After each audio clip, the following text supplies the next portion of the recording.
Shalom, bapak-bapak, saudara-saudari yang diberkati dan dikasihi Tuhan. Beberapa waktu kemarin saya baca berita Paus Roma itu menyatakan bahwa tidak ada kehidupan di dalam hukum Taurat. Jadi hukum Taurat itu tidak ada kehidupannya begitu. Itu kata Paus Roma kira-kira tahun kemarin. Bapak Ibu, saudara-saudari yang diberkati dan dikasihi Tuhan. Lalu ada aliran-aliran baru yang baru muncul menyatakan bahwa itu tidak boleh begitu, mengatakan hukum Taurat itu tidak memberikan kehidupan keselamatan.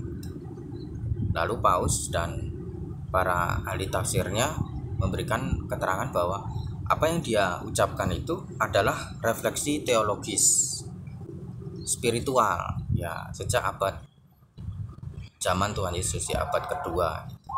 Tidak ada hubungannya dengan mazhab-mazhab yang baru muncul zaman sekarang ini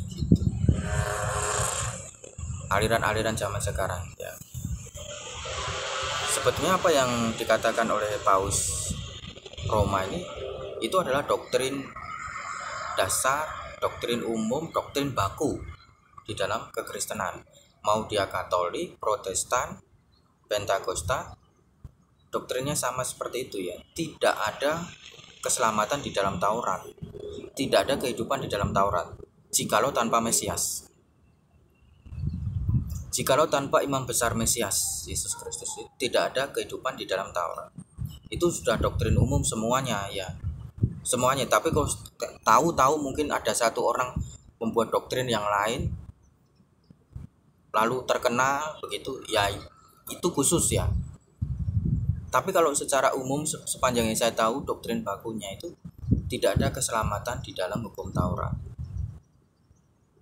Saya setuju seperti itu karena itu yang dikatakan oleh kitab suci. Jadi kalau ngomong hukum Taurat begini itu sebetulnya ini hanya untuk kalangan Kristen Mau ngomong hukum Taurat, tabut perjanjian, bait suci begitu, nggak tahu itu maknanya apa kecuali juga ikut mempelajari. Tapi ini saya bicara untuk kalangan sendiri untuk Kristen sebetulnya Tidak ada keselamatan di dalam hukum Taurat. Apa itu hukum Taurat? Hukum Taurat itu 5 kitab: Kejadian, Keluaran, Imamat, Bilangan, Ulangan. 5 kitab pertama di dalam Alkitab itu disebut Taurat, atau sampai ke kitab Maleakhi itu disebut Taurat. Di dalam hukum Taurat, di dalam 5 kitab ini itu tidak ada keselamatan, tidak ada kehidupan jikalau tanpa Mesias. Itu sudah doktrin baku di dalam kekristenan. Alasannya kenapa? Alasannya adalah tidak ada upacara hukum Taurat sampai sekarang Alasannya itu. Kalau ada yang beberapa versi-versi yang lain, ada banyak sebab yang lain. Tapi dalam video ini saya mau ngangkat satu tema. Tidak ada upacara hukum Taurat zaman sekarang ini. Jadi hukum Taurat itu zaman sekarang mulai dari zaman sejak bait suci dihancurkan tahun 70 sampai sekarang tahun 2022 itu tidak ada keselamatan di dalam hukum Taurat. Tidak ada.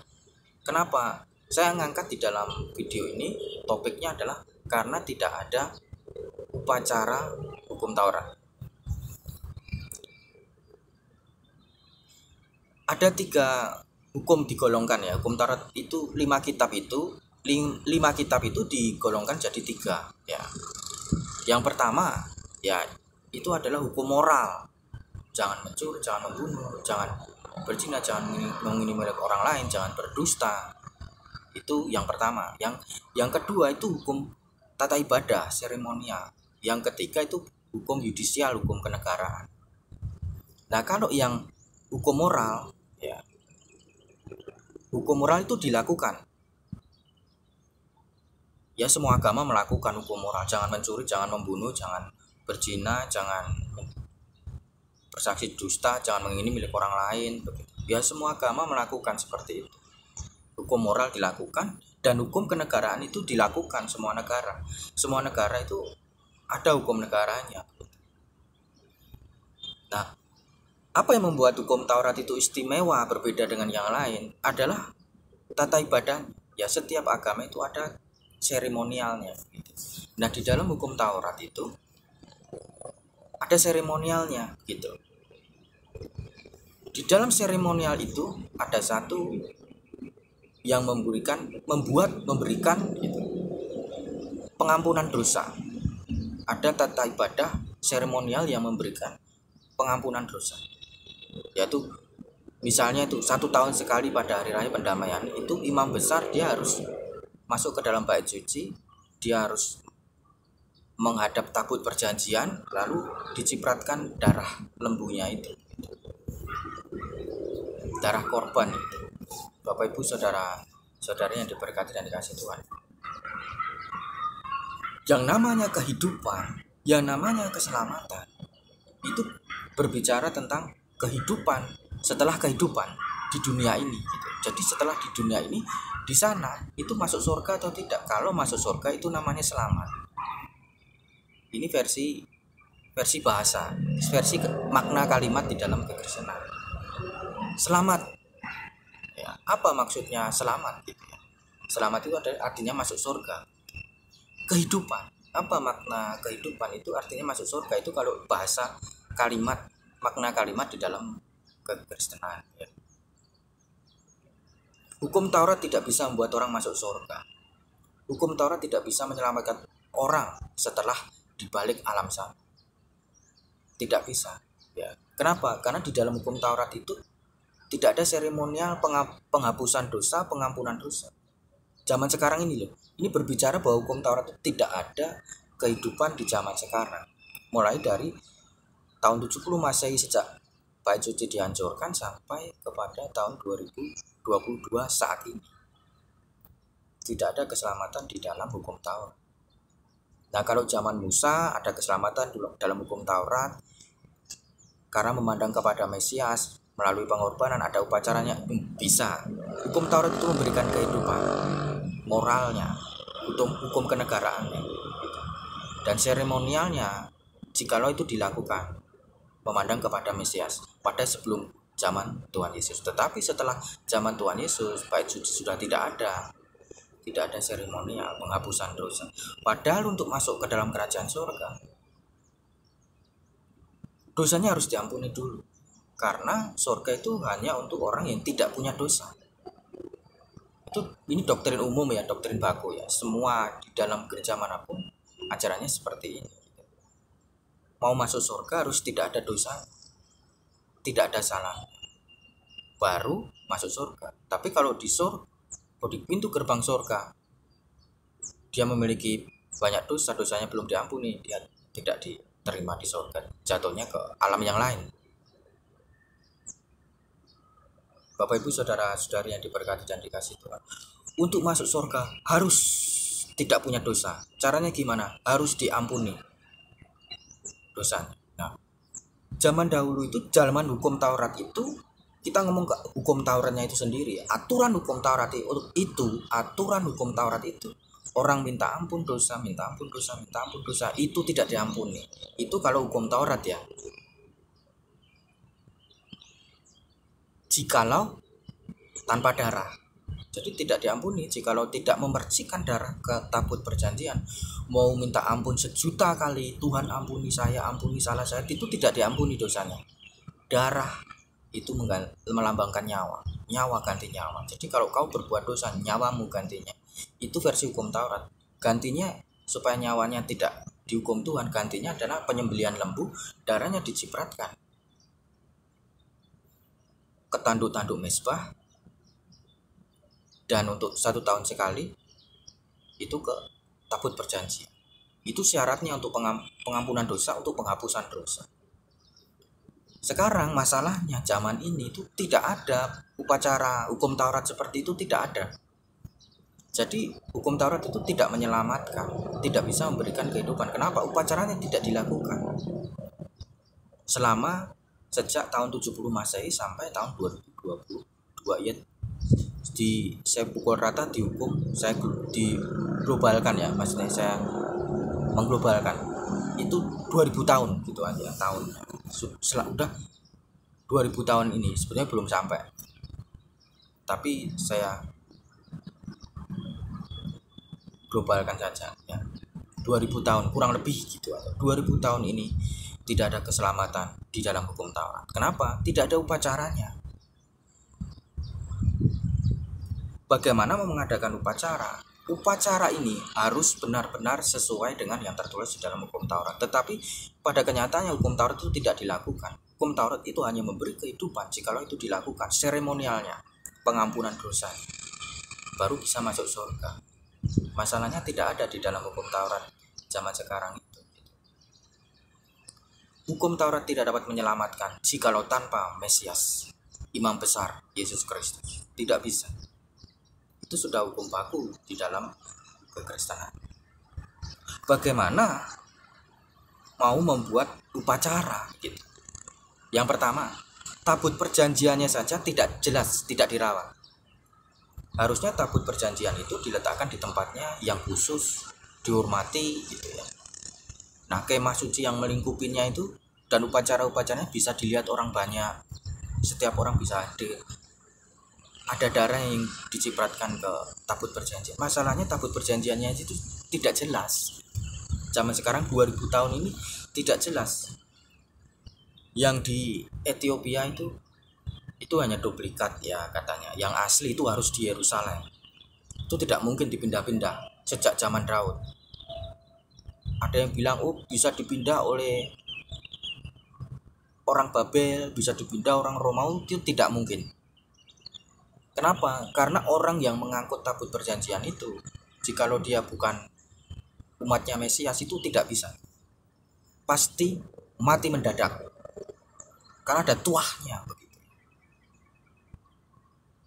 Tabut perjanjian itu tidak bisa didekati oleh orang-orang sewajarnya, gitu, orang umum. Jadi tabut perjanjian itu masih ada di Yerusalem gitu. Tidak pergi kemana-mana ya, ada di bawah situ. Kenapa? Karena nggak mungkin ada orang bisa mengangkat mati kecuali umat Mesias yang dikhususkan. Tapi ini tabut perjanjian tidak diperlihatkan di depan umum, tidak dipakai untuk upacara ibadah, masih di Yerusalem, entah itu di bawah tanah atau masih tersembunyi. Yang menjadi pengampunan dosa itu harus ada tabut perjanjian, itu kalau versi hukum Taurat. Tapi kenyataannya itu tidak dilakukan, jadi tidak ada keselamatan di dalam hukum Taurat, tidak ada kehidupan di dalam hukum Taurat itu. Kenapa? Karena tidak dilakukan, yaitu upacara ibadahnya, seremonialnya, mencipratkan darah ke tabut perjanjian. Tidak ada ya, tidak ada keselamatan. Mau minta pengampunan dosa tidak diampuni, tidak pakai cara itu tidak diampuni. Waktu Usa itu mengangkat dengan lembu sapi dengan gerobak, Usa mati ya. Maunya Tuhan itu harus dengan cara Tuhan, dengan cara hukum Taurat itu sendiri kalau mau benar-benar diampuni. Tapi kenyataannya tidak dilakukan selama 2000 tahun ini. Jadi itu sudah doktrin umum di dalam kekristenan. Orang mau mengandalkan diselamatkan oleh hukum Taurat, tidak bisa dilakukan. Tidak, harus tabutnya harus yang asli, nyipratkan darahnya itu harus ke tabut yang asli, bukan tabut buatan-buatan yang lain yang palsu-palsu. Bukan, tabutnya aja tidak ada ya. Bukan tidak ada, tabutnya itu pasti ada masih di dunia ini, cuma tidak dipelihara dengan hukum Tauratnya itu sendiri, dengan seremonial. Tidak ada seremonial, tidak ada pengampunan dosa di dalam hukum Taurat. Nah, beda di dalam kekristenan itu Yesus Kristus itulah sebagai darah yang mencipratkan darahnya, tapi darahnya sendiri ke atas tabut perjanjian. Nah, kalau di dalam Kristen upacaranya dilakukan setiap waktu melalui penebusan karya salib Yesus Kristus satu kali untuk selama-lamanya. Jadi dilakukan setiap hari oleh Yesus Kristus sendiri, oleh imam besar Mesias Yesus Kristus sendiri. Itu doktrin dalam Kekristenan, ayatnya banyak ya. Tidak mungkin saya menjelaskan ayatnya satu persatu. Ya saya bicara ini untuk kalangan sendiri, jadi yang mengerti begitu. Yang kedua, imam besar itu kalau manusia tidak ada. Ini kalau di hukum Taurat itu tidak ada tabut perjanjian. Ya, kedua tidak ada juga, pertama itu tabut atau tutup pendamaian, ya, tidak ada. Maksudnya tidak dilakukan hukum seremonial kepada tabut perjanjian. Yang kedua itu tidak ada imamnya begitu. Imam itu ya di dalam Imam 16 ayat 32 itu dikatakan bahwa yang menggantikan imam itu adalah anaknya, dari ayah ke anaknya gitu. Jadi kalau sudah bukan bapaknya yang menumpangkan tangan, maka tidak sah. Padahal para imam itu sudah punah sejak zaman Jenderal Titus. Waktu Jenderal Titus memusnahkan Yerusalem pada tahun 70, itu para imam punah gitu. Jadi imam itu tidak bisa meninggalkan Yerusalem, itu ada peraturannya. Imam besar tidak boleh keluar dari bait suci, tidak boleh meninggalkan Yerusalem. Jadi imam besar itu ada di Yerusalem pas dipunahkan Jenderal Titus itu. Jadi 1 juta mazhab orang Saduki, orang Farisi, ya, semua mazhab yang bukan Kristen dipunahkan oleh Jenderal Titus ketika tahun 70 Masehi gitu. Imamnya punah. Lah imamnya punah, siapa yang mengadakan upacara pengampunan dosa? Imamnya sudah mati semua, punah gitu ya. Tidak ada yang hidup. Jadi tidak ada lagi keselamatan di dalam hukum Taurat jikalau tanpa imam besar Mesias Yesus Kristus. Karena imam manusia itu sudah tidak ada yang betul-betul asli keturunan Harun. Harun itu di atasnya bukan imam ya, di atasnya maksudnya bapaknya Harun itu bukan imam. Amram, Yokebed, di atasnya Lewi, orang yang namanya Lewi yang asli itu bukan imam. Orang mulai disebut imam itu zaman Harun, zaman keturunannya Lewi. Dan setelah kehancuran bait suci tahun 70, ya, para imam besar itu punah.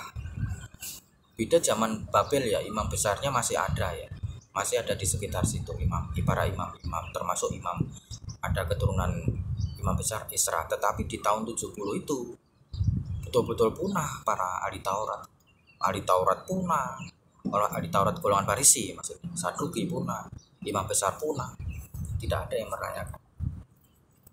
Bapak Ibu saudara-saudari yang diberkati dan dikasihi Tuhan. Tidak ada upacara, tidak ada tabut perjanjian. Bait suci juga tidak ada. Jadi hukum Taurat itu tidak menyelamatkan. Karena apa? Karena tidak ada upacara pengampunan dosa.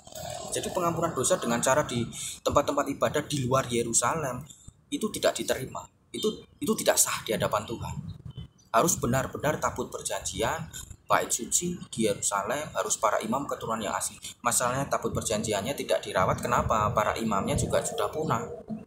Bait sucinya juga sudah hancur, tidak dibangun lagi sampai sekarang.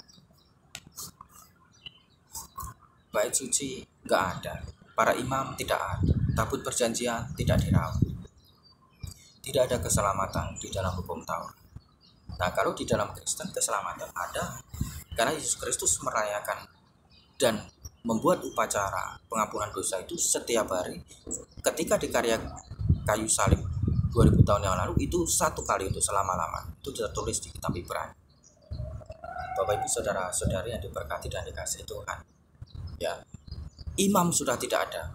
Malah sebetulnya imam itu tidak bisa diganti dengan guru atau rabi gitu. Karena dia yang tugasnya adalah untuk mempersembahkan upacara pengampunan dosa, upacara korban, bukan untuk mengajar.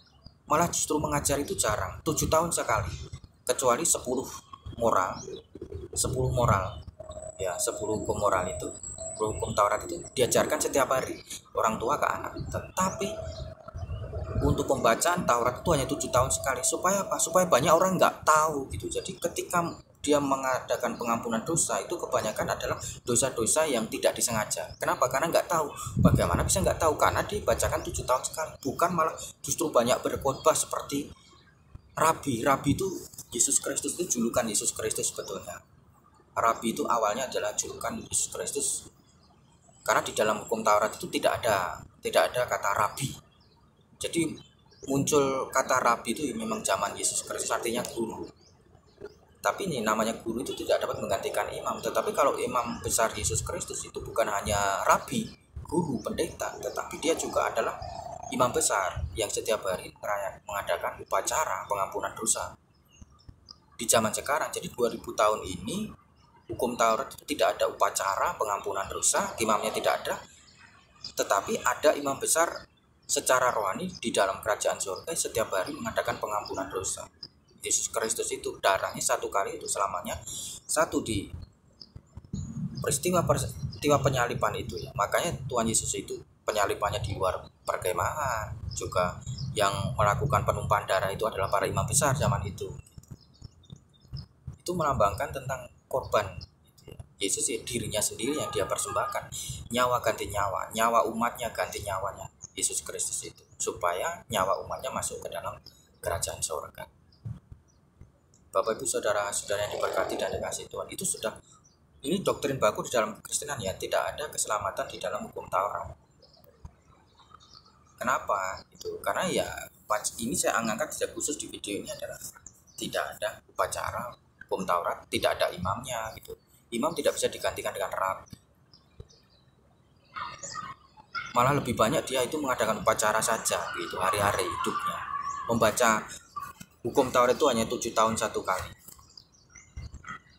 Supaya umat tahu, bukan mengajar setiap hari, setiap minggu seperti di dalam kekristenan. Kalau Kristenan setiap hari ada upacaranya dan setiap hari ada pengajarannya, ada khotbahnya dari para pendeta. Terima kasih. Hanya di dalam Yesus Kristus ada keselamatan. Yang kita percaya Tuhan Yesus Kristus ada imam besar yang mengampuni dosa kita setiap hari dengan darah Yesus Kristus. Amin.